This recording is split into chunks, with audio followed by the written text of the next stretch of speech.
Gaurav. So today I'm coming up with a very interesting topic, that is how to find accommodation in the UK for all the students and everyone else. So apart from that, I'm even going to tell you how you can find for a cheaper price, and even you can put two people inside one room, like two people stay together, get it for a cheaper price, and everything in detail. So make sure you'll watch the whole video till the end. I'll try to make it a short video, so yeah, stay till the end first. So once you'll get the visa, once you'll get everything back in India itself or whichever country you're flying from, once you'll get all the documents, don't forget to check the accommodation, because that's one important thing. Obviously y'all will get everything, and don't just come to the UK and just go to the streets or whatever.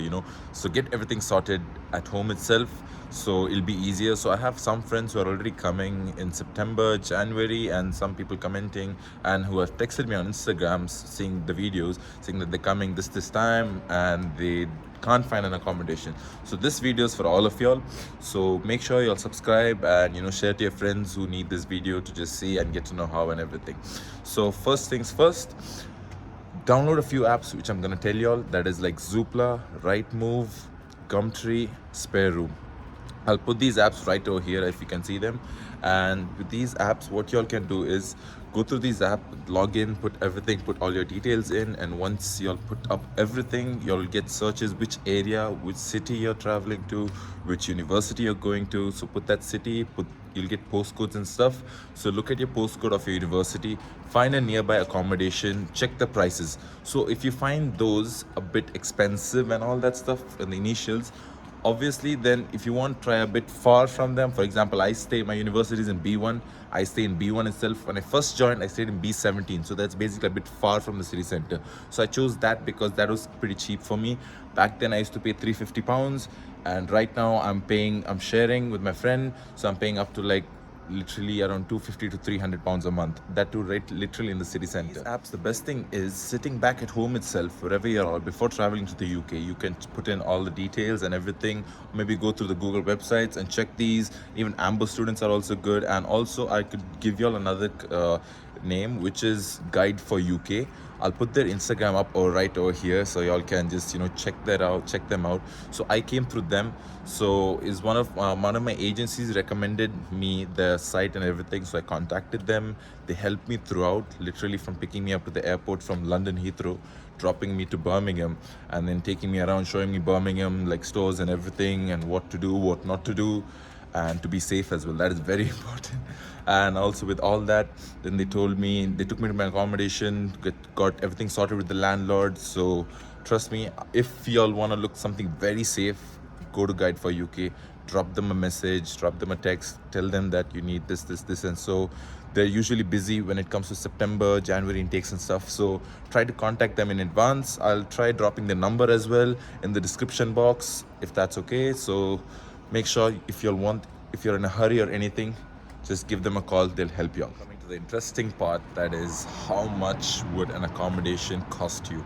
So some people, obviously in a rush, they think, okay, finding this wouldn't be safe enough, or we don't know exactly how it is through the apps or anything, and you'll book student accommodation. So that usually in the UK, these kind of accommodations go up to 6 months to 1 year. That's how the contract goes in over here. And some places you'll get up to like 3 months contract, or even less. Sometimes they'll be like, okay, for a month or two you can stay. So that's on a rare case you get, okay, so through apps and stuff.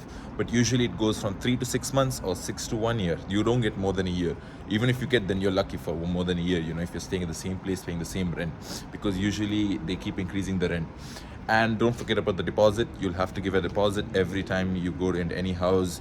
And when I first came, I didn't get a deposit. I didn't know how I did not get to pay a deposit, which I was lucky, I guess, because usually when we give deposit to landlords or the company or everything, once we leave, they make sure that they find some fault in the house so that they could, retain some kind of money back, which, trust me, everyone does it over here, so that they can get their house fixed or whatever. So be careful of that. And also about money. So how much would it cost? Very important thing is, usually over here, if you have to stay near the city center, for example like Birmingham, which is a populated place where it's pretty costly, cost of living is high compared to other cities. After London, I think it's Birmingham which is pretty much costly. So here it would cost up to, if you're staying near the city center, maybe in a flat or something, 2 BHK apartment would cost you like 1,200, 1,300. excluding bills. That means the water, electricity, Wi-Fi, it's all separate, you know, even the gas. So if you're staying in a house like this, obviously you can share and stay and everything, so it'll cost you a bit cheaper. For example, like we're staying 4 people in a 3 bedroom house. I'm sharing with one of my friend, so it's costing us each up to, like as I said, 300, 350 something. So that's pretty much decent, which I'd say, because after you get to know how everything works out here, then you can, you know, adapt yourself, push yourself through it.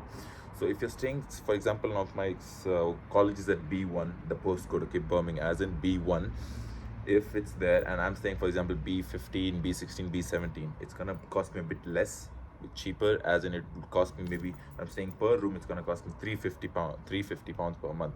So that's one thing you have to see when you shift places and everything near university, college, or anything. Now, if you're planning to maybe stay with your friend and you want to look for a cheaper price, the best option is, obviously you won't get something around the city center pretty cheap, and best thing you could do is go maybe a bit far from the place. For example, as I said, B1, you could maybe, if you're staying, if your college or anything is at B1, move to a bit B20, B25.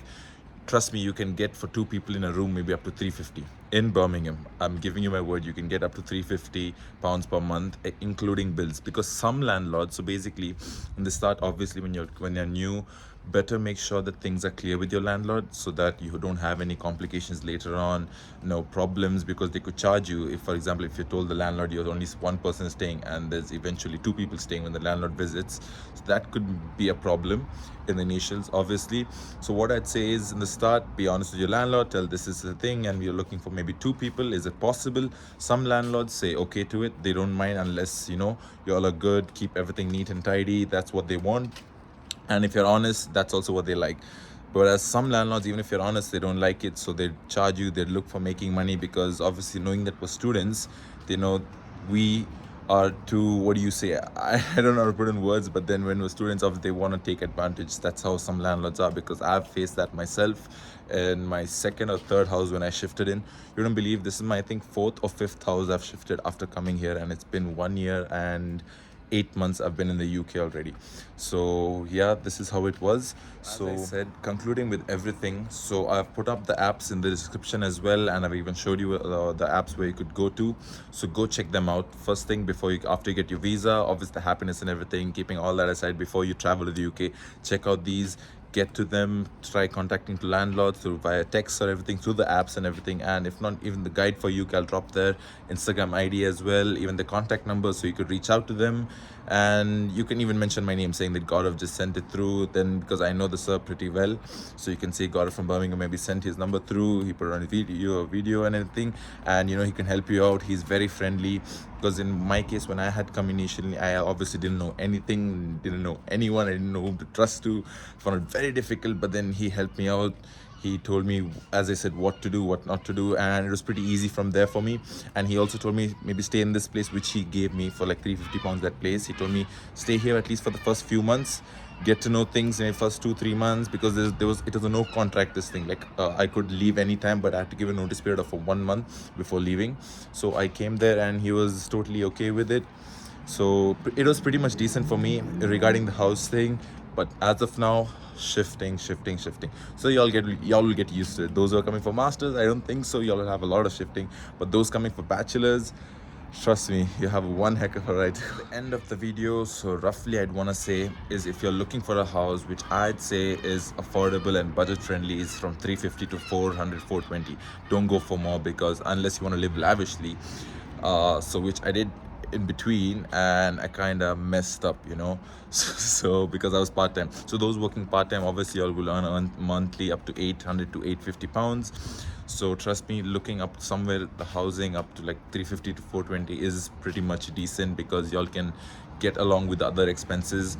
Other than that, that's all for this video. So make sure y'all subscribe, hit the like button, and if there's anything else in the comment section, just drop them, I'm here to help.